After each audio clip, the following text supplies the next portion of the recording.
नमस्कार दोस्तों, आपका हमारे इस YouTube चैनल जनता ही जनार्दन पर हार्दिक स्वागत है।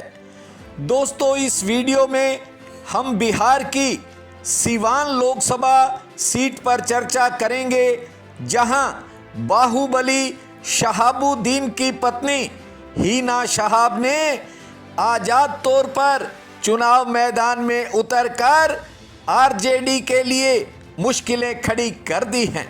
वीडियो पसंद आए तो आप हमारे इस चैनल को सब्सक्राइब करें, वीडियो को शेयर व लाइक भी करें। दोस्तों, बिहार प्रदेश की लोकसभा सीट सीवान पर आरजेडी की मुश्किलें इसलिए बढ़ गई हैं क्योंकि वहां शहाबुद्दीन की पत्नी हिना शहाब ने आज़ाद चुनाव लड़ने की घोषणा की है।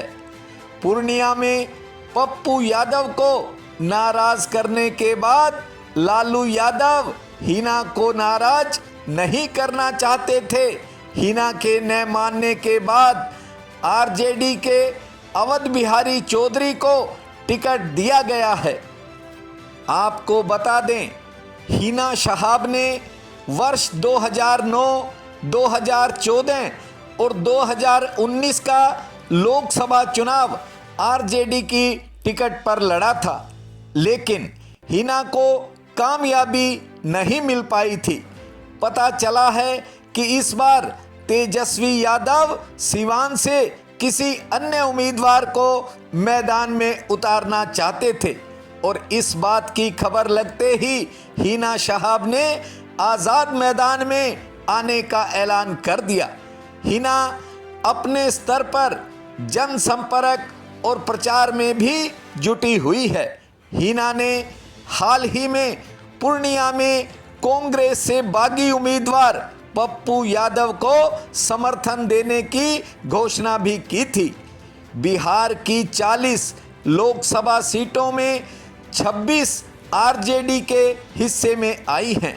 3 सीटें आरजेडी ने अपने कोटे से वीआईपी पार्टी को दे दी हैं। आरजेडी ने 22 सीटों पर अपने उम्मीदवार घोषित कर दिए हैं। केवल सीवान सीट पर ही हिना शहाब को मनाने के प्रयास जारी थे, लेकिन हिना शहाब नहीं मानी। अब अवध बिहारी चौधरी ने लालू यादव और तेजस्वी यादव के साथ एक फोटो शेयर की है। इस फोटो में तेजस्वी एक पीला लिफाफा दे रहे हैं। माना जा रहा है कि लिफाफे में आरजेडी का टिकट है।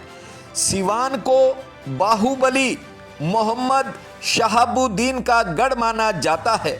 शहाबुद्दीन ने 1996, 1998, 1999 और 2000 में सीवान लोकसभा से आरजेडी की टिकट पर जीत दर्ज की थी। वर्ष 2009 और 2014 में सीवान से हिना शहाब को कृष्ण यादव ने हराया था। 2009 में कृष्ण यादव आज़ाद जीते थे और बाद में बीजेपी में शामिल हो गए थे। वर्ष 2019 में हिना को जनता दल यूनाइटेड की कविता सिंह ने हराया था। आपको बता दें, शहाबुद्दीन की वर्ष 2021 में नई दिल्ली के दीनदयाल उपाध्याय अस्पताल में कोरोना के कारण मृत्यु हो गई थी। उसके बाद ही हिना शहाब और आरजेडी में दूरियां बढ़ने लगी थी। कभी अपने को आरजेडी का सिपाही कहने वाली अब खुद को न्यूट्रल बता रही है। हिना का कहना है कि वह अपने पति के सिद्धांतों के अनुरूप अपनी बात पर अड़िग रहेगी। शहाबुद्दीन की मौत के बाद हिना ने अपने ही दम पर परिवार और बच्चों को संभाला था। गठबंधन की सरकार के दौरान भी उसके बेटे को मुश्किलों का सामना करना पड़ा था। इतना ही नहीं, हिना को आरजेडी के कार्यक्रमों से भी दूर रखा जाने लगा। इसके चलते हिना और लालू परिवार की दूरियां खाई में तब्दील हो गई। एनडीए की ओर से जेडीयू ने विजय लक्ष्मी कुशवाहा को मैदान में उतारा है। हिना शहाब के आज़ाद लड़ने से यहां मुकाबला तिकोना हो गया है। सिवान में मुस्लिम मतदाताओं की बड़ी गिनती है। आरजेडी का वोट बैंक मुख्य रूप से मुस्लिम और यादव हैं। हिना के मैदान में आने से आरजेडी के मुस्लिम वोटों में सेंध लग सकती है।